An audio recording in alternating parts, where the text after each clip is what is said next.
வணக்கம்.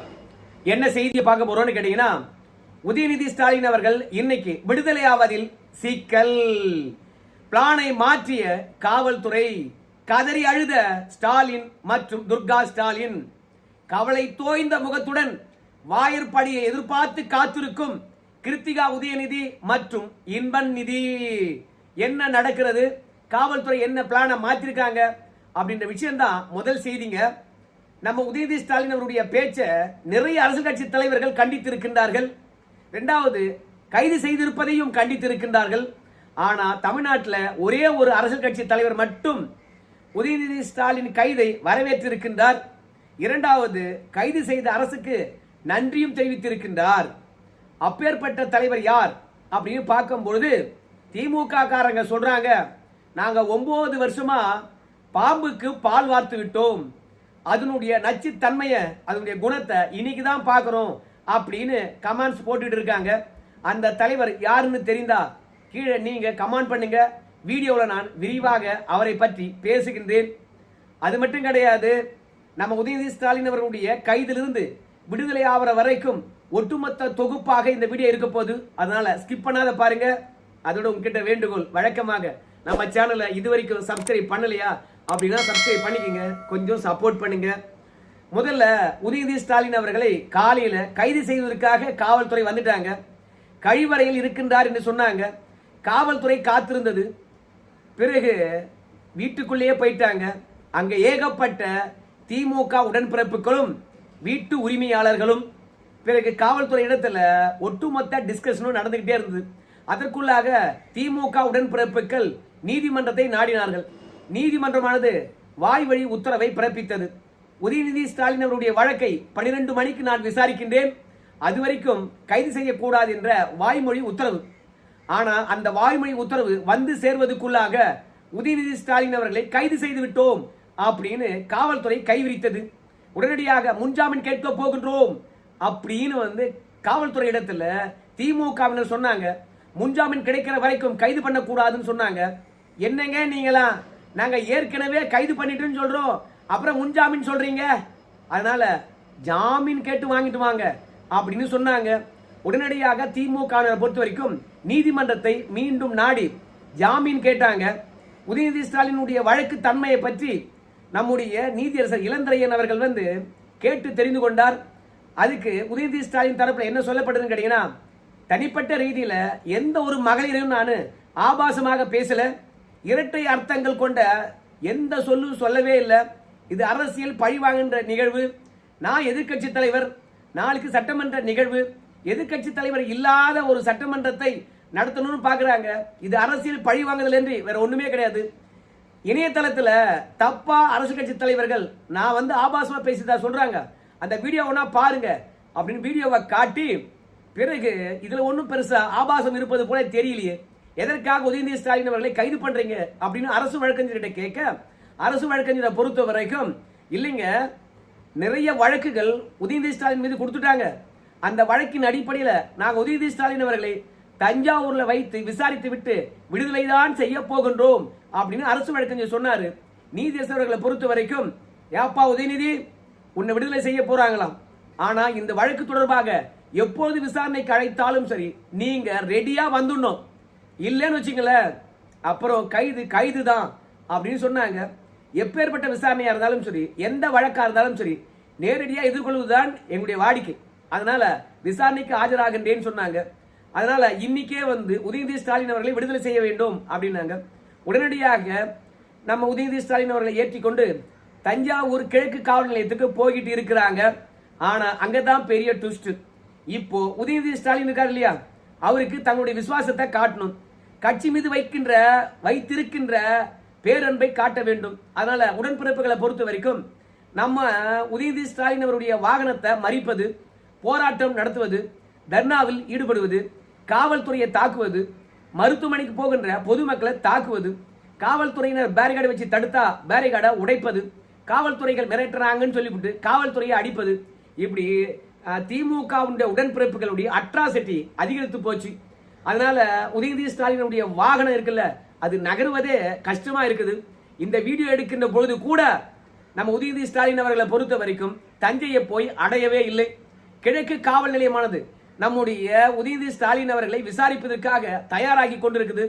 தஞ்சை கிழக்கு காவல் நிலையத்தை சுற்றி இருக்கக்கூடிய 4 பள்ளிகளுக்கு கூட விடுமுறை விட்டு விட்டார்கள். ஏன்னா அந்த அளவுக்கு திமுக காரன் அராஜகம் முற்றுவேன். அதனால எல்லாவற்றுக்கும் எச்சரிக்கையா இருக்க வேண்டும் என்பதற்காக தஞ்சையில உதயநிதி ஸ்டாலின் அவர்களை விசாரிக்க போறாங்கன்னு சொன்ன பிறகு ஒட்டுமொத்த தமிழகத்தில் இருக்கக்கூடிய உடன்பிறப்புகளும் தஞ்சையை நோக்கி படையெடுக்கின்றார்கள். அதனால வழி நெடுக்க பாத்தீங்கன்னா கார்களும் வாகனங்களும் ஆர்ப்பாட்டங்களும் இப்படி தொடர்ந்து கொண்டே இருப்பதனால நம்முடைய உதயநிதி ஸ்டாலின் அவர்களை 6 மணிக்குள்ளாக கொண்டு போய் விசாரிக்க முடியுமா?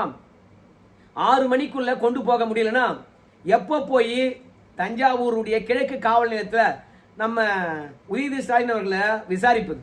அதனால நமக்கு தெரிந்து இன்னும் 2 மணி நேரம் ஆகுமா இந்த வீடியோ எடுக்கின்ற தருணம் வரைக்கும். 2 மணி நேரம் கழித்து தஞ்சாவூர் காவல் நிலையத்தில் போயிட்டு நம்ம உதயநிதி ஸ்டாலின் அவர்களை பொறுத்த வரைக்கும் ஃப்ரெஷ்ஷா குளிச்சுட்டு விசாரணைக்கு தயாராகணும். அது மட்டும் இல்ல, இங்கிருந்து போன அசதியில காவல்துறையினர் எப்படி விசாரிப்பாங்க அப்படின்னு நமக்கு தெரியல. ஏன்னா தஞ்சாவூர்ல இருந்து வந்த உயர் அதிகாரிகள் தான் நம்ம உதயநிதி ஸ்டாலின் அவர்களை கைது செய்தார்கள். அதனால அந்த காவல்துறையினர் தான் பாத்தீங்கன்னா தஞ்சாவூர்ல போய் விசாரிக்க வேண்டும். கொஞ்சமேனும் உதயநிதி ஸ்டாலினும் ஓய்வெடுக்கணும், காவல்துறையினரும் ஓய்வெடுக்க வேண்டும். போறதே நைட் 8 மணிக்கு மேல காவல்துறையினர் 2 மணி நேரம் ஓய்வெடுத்து உணவறிந்து விட்டு அதற்கு பிறகுதான் நம்ம உதயநிதி ஸ்டாலின் விசாரிப்பார்கள். எப்படியா இருந்தாலும் சரி காவல்துறை விசாரணையானது ஒரு 10 மணி நேரமாவது இருக்கும். அப்படி பார்க்கும்போது விசாரணையை 10 மணிக்கு தொடங்கினாங்கன்னா மறுநாள் காலையில விடிந்து விடும். அப்படி விடிந்து விட்டால் இன்னைக்கு எப்படி உதயநிதி ஸ்டாலின் அவர்களை விடுவிக்க முடியும்? அதாவது காவல்துறையை பொறுத்த வரைக்கும் இன்னைக்கு விடுவிக்க வேண்டும் என்பது நீதிமன்றத்தின் உத்தரவு. ஆனால் விசாரிக்க நிறைய தகவல்கள் எங்களுக்கு கிடைச்சது. அது மட்டும் இல்ல, ஆபாசமா பேசல அப்படின்னு ஒரு பொய் சொன்னாலும் அந்த ஆபாசமான பேச்சில இன்டென்சிட்டி இருந்தது, உள்நோக்கம் இருந்தது, கண்டுபிடித்து விட்டோம். நாங்க வழக்கு பதிந்திருக்கிறோம் இல்லையா, அந்த செக்ஷனையே மாத்தி இருக்கிறோம். சோ அந்த செக்ஷன்ல உதயநிதி ஸ்டாலின் அவர்களை கைது செய்ய போறோம் அப்படின்னு காவல்துறையானது சொல்லிடுச்சுன்னு வச்சுங்களேன், முன்ஜாமீனுக்கு மீண்டும் நீதிமன்றத்தை நாடணும். இல்லைன்னா அந்த வழக்கில் கைது பண்ணுவாங்க. அப்படியே கைது பண்ணிட்டாங்கன்னா மீண்டும் ஜாமீன் மனுக்காக போகணும். அப்புறம் என்னங்க, எல்லா வழக்கையும் உதயநிதி ஸ்டாலின் அவர்களை விடுவித்தா எப்படி? ஆபாசமா பேசுனதுக்கான உள்நோக்கம் இருக்குதுன்னு சொல்றோம். அப்படியும் பாத்தீங்கன்னா விடுதலை செய்ய வேண்டுமா? ஒரே ஒரு நாள் நம்ம உதயநிதி ஸ்டாலின் அவர்களை காவல்துறை கஸ்டடியில் வச்சு விசாரிக்கணும்னு சொல்லிட்டு காவல்துறை கஸ்டடி கேட்டாலும் கேட்பாங்க.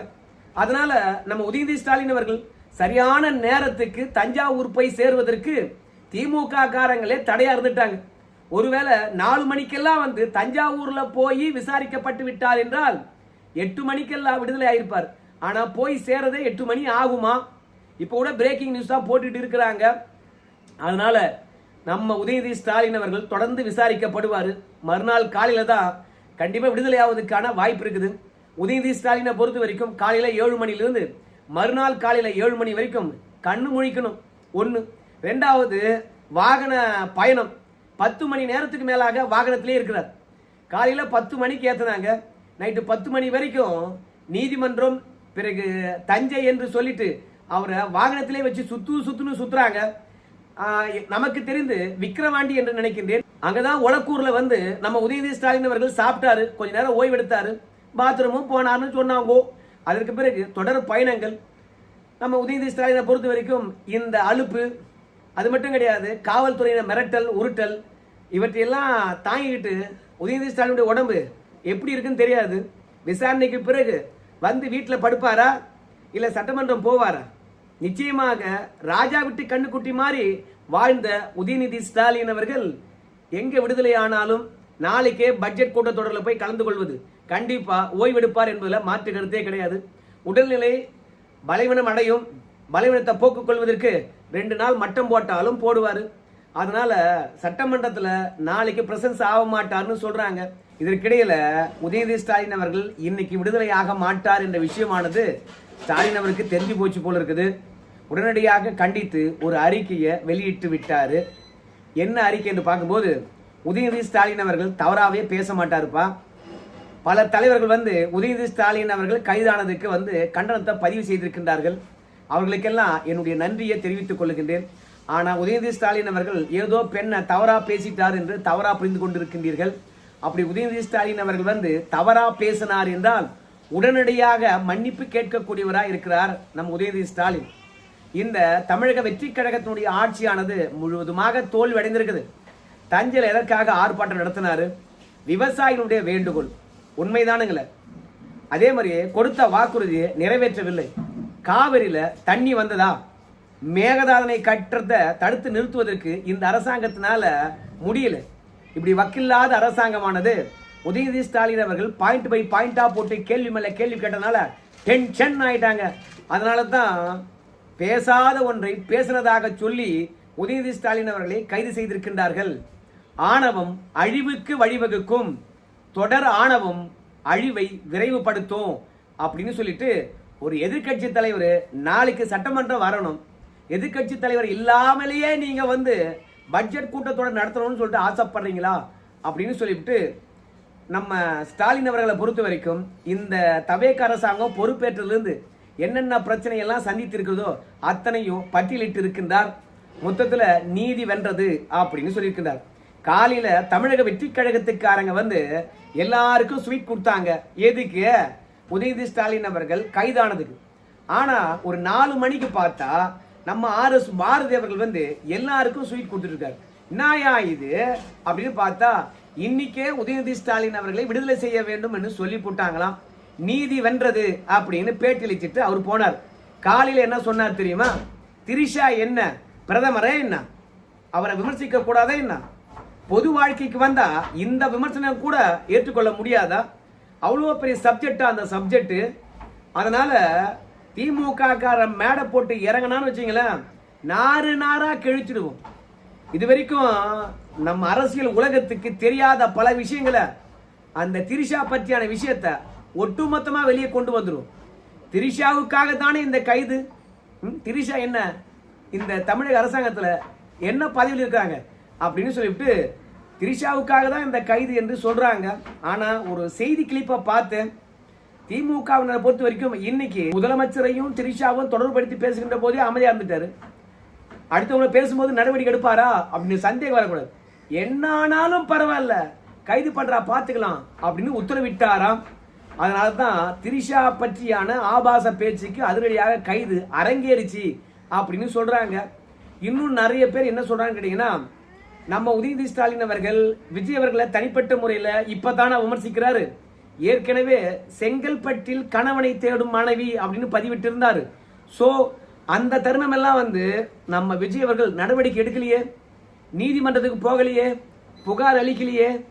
அப்போ மனைவியை என்ன வேணாலும் பேசலாம், ஆனா வப்பாட்டிய எதவும் பேசக்கூடாதா அப்படின்னு கொச்சையா வந்து பாத்தீங்கன்னா நம்ம திரிஷாவுக்கும் நம்ம விஜய்க்கும் இருக்கின்ற நட்பை கேவலப்படுத்திட்டு இருக்கானுங்கப்பா திமுக காரனுங்க.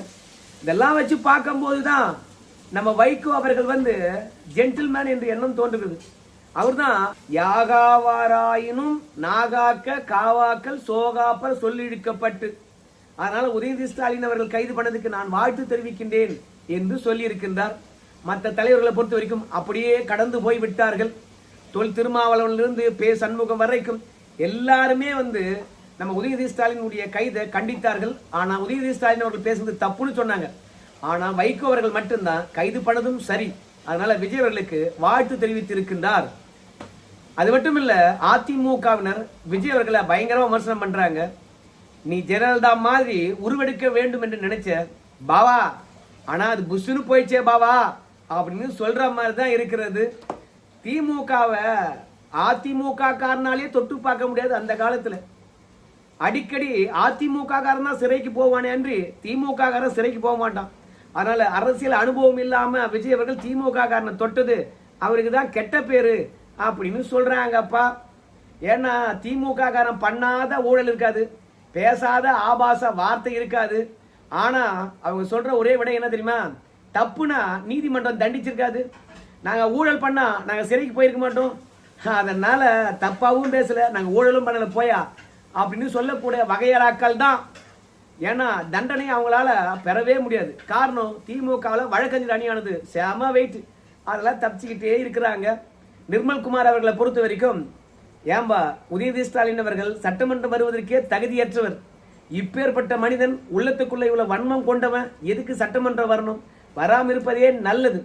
உதயநிதி ஸ்டாலின் அவர்கள் தப்பா பேசல அப்படின்னு நீங்க சொன்னீங்கன்னா அவரு பேசினதை உங்க வீட்டுல ஒவ்வொருத்தரும் போட்டு கேளுங்க. அதற்கு பிறகு எங்க தலைவர் எடுத்த நடவடிக்கை சரியா தவறா என்று புரியும் அப்படின்னு சொல்ல நம்முடைய மருத்துவத்துறை அமைச்சர் இருக்கின்றார் அல்லவா, அவர் என்ன சொல்றாருன்னு கேட்டீங்கன்னா, உதயநிதி ஸ்டாலினை பொறுத்த வரைக்கும் இப்படி ஆபாசமா பேசுனதுக்கு பின்னாடி ஒரு காரணம் இருக்குது. என்ன காரணம் என்று பார்க்கும் பொழுது, நாம ஏன் சட்டமன்றம் போனோம்? அதனால தப்பா பேசிட்டோம்னா தூக்கி சிறையில வைப்பாங்க, ஜாலியா வந்து நம்ம ஜெயிலே இருக்கலாமே அப்படின்னு சட்டமன்றம் வரக்கூடாது என்பதற்காக கூட இப்படி தவறா பேசிருக்கலாம் அப்படின்னு சொல்லியிருக்காங்க. ரெண்டாவது, நம்ம உதயநிதி ஸ்டாலினுடைய கைதை கண்டித்து நிறைய இடத்துல போராட்டம் நடத்தினாங்க. அப்படி போராட்டம் நடத்துகின்ற போது பொதுமக்கள் மீதும் தாக்குதல் தொடுத்தாங்க. அதுக்கு ராஜ்மோகன் அவர்கள் வந்து கண்டனத்தை பதிவு செய்திருக்கின்றார். இப்படி நீங்க பொதுமக்களுக்கு இடையூறா இருந்தீங்கன்னு வச்சுங்களேன், சட்டம் தன் கடமையை செய்யும். சட்டம் ஒழுங்கு கெட்டு போறதை பார்த்துக்கிட்டு இந்த அரசாங்கம் சும்மா இருக்காது, கடுமையான நடவடிக்கை எடுக்கும் என்று எச்சரிக்கை விடுத்திருக்கின்றார். மொத்தத்துல இன்னைக்கு அவரு விடுதலை ஆக மாட்டாரு. சோ சீமான்ல இருந்து எடப்பாடியில இருந்து எல்லாருமே இந்த கைதுக்கு கண்டனத்தை தெரிவித்திருக்கின்றார்கள். நாங்களாம் ஒரு 15 நாளாவது உள்ள ரிமாண்ட்ல வைக்க மாட்டாங்களான்னு நினைச்சேன். என்னவோ பெரிய எதிர்கட்சி தலைவர் இல்லாம சட்டமன்றம் நடந்தா மக்கள் எல்லாம் கோச்சிக்கிற மாதிரியே வந்து எதிர்கட்சி தலைவரையே கைது பண்ணிட்டீங்களா அப்படிலாம் பேச ஆரம்பிச்சிட்டாங்க. ஆனா எதிர்கட்சி தலைவருக்கு உரிய தகுதி இருக்குதா அவருக்கு அப்படின்னு தான் எல்லாரும் கேள்வி கேட்கிறாங்க. சரிங்க, இந்த வீடியோ தொடர்பாக உங்க கருத்தை சொல்லுங்க. நன்றி.